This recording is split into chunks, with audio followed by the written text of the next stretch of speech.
இப்பொழுது மாங்காய் சீசன் இருப்பதால் நம்ம அதிக அளவு இதை செய்து வைத்தோம் என்றாலும் மிக அருமையாக இருக்கும். ஃப்ரெண்ட்ஸ், எங்கள் வீட்டு தோட்டத்து மரத்தில் உள்ள கிளிமூக்கு மாங்காய் மிக சுவையாக இருக்கும். நம் வீட்டில் காய்த்த மாங்காயில் ஊறுகாய் செய்யும் பொழுது அதிக சுவையாக இருக்கும். ஃப்ரெண்ட்ஸ், நாம் பறித்த கிளிமூக்கு மாங்காயை நன்றாக சுத்தம் செய்து நாம் இந்த கிளிமூக்கு மாங்காயில் ஊறுகாய் செய்யும் பொழுது மிக அருமையாக இருக்கும்.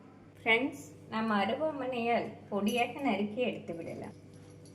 இந்தளவு சிறு சிறு துண்டுகளாக நறுக்கிய பின் ஃப்ரெண்ட்ஸ், இந்தளவு பொடியாக நறுக்கினால்தான் ஊறுகாய் அருமையாக இருக்கும். நாம் மாங்காயை பொடியாக நறுக்கும் பொழுது கத்தியால் நறுக்குவதை விட அருவாமனையில் நறுக்கினால்தான் நன்றாக வரும். ஃப்ரெண்ட்ஸ், இந்தளவு பொடியாக நறுக்கிய பின் மசாலாக்கள் ரெடி செய்து விடலாம். நாம் மாங்காய் ஊறுகாய் செய்வதற்கு 2 டீஸ்பூன் கடுகு, 1 டீஸ்பூன் வெந்தயத்தை வறுத்து எடுத்து விடலாம். நாம் கடுகை சேர்த்து விடலாம். கடுகு நன்றாக பொரியவும் வெந்தயத்தை சேர்த்து விடலாம். கடுகு இந்தளவு பொரியவும் வெந்தயத்தை சேர்த்து வறுத்து விடலாம். நாம் ஒரு 2 நிமிடம் வறுத்தாலே சரியாக வரும். ஃப்ரெண்ட்ஸ், இந்தளவு வறுபடவும் மிக்சி ஜாரில் சேர்த்து அரைத்து விடலாம். நாம் நன்றாக பொடித்து எடுத்து விடலாம்.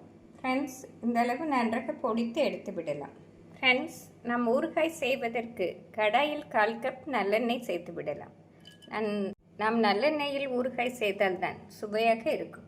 எண்ணெய் சூடானதும் 1 ஸ்பூன் கடுகு சேர்த்து விடலாம். ஃப்ரெண்ட்ஸ், கடுகு நன்றாக பொரியவும் சிறிதளவு கருவேப்பிலை சேர்த்து விடலாம். கருவேப்பிலை பொரியவும் நறுக்கிய மாங்காயை சேர்த்து விடலாம். மாங்காய் சேர்த்து 1 நிமிடம் நன்றாக எண்ணெயில் வதக்கிய பின்னர் நாம் அரைத்து வைத்துள்ள பொடியை சேர்த்து விடலாம். கடுகு வெந்தய பொடியை சேர்த்து விடலாம். மாங்காய் நாம் எண்ணெயில் வதக்கிய பின் சேர்த்தால்தான் நல்ல மணமாக இருக்கும். கடுகு வெந்தய பொடியை சேர்த்து விடலாம். கடுகு வெந்தய பொடி சேர்த்து ஒரு முறை மிக்ஸ் செய்த பின் தனி வத்தல் பொடி 2 ஸ்பூன் சேர்த்து விடலாம். நம் வத்தல் பொடி அவரவர் காரத்திற்கேற்றவாறு அதிகமாக சேர்த்து விடலாம்.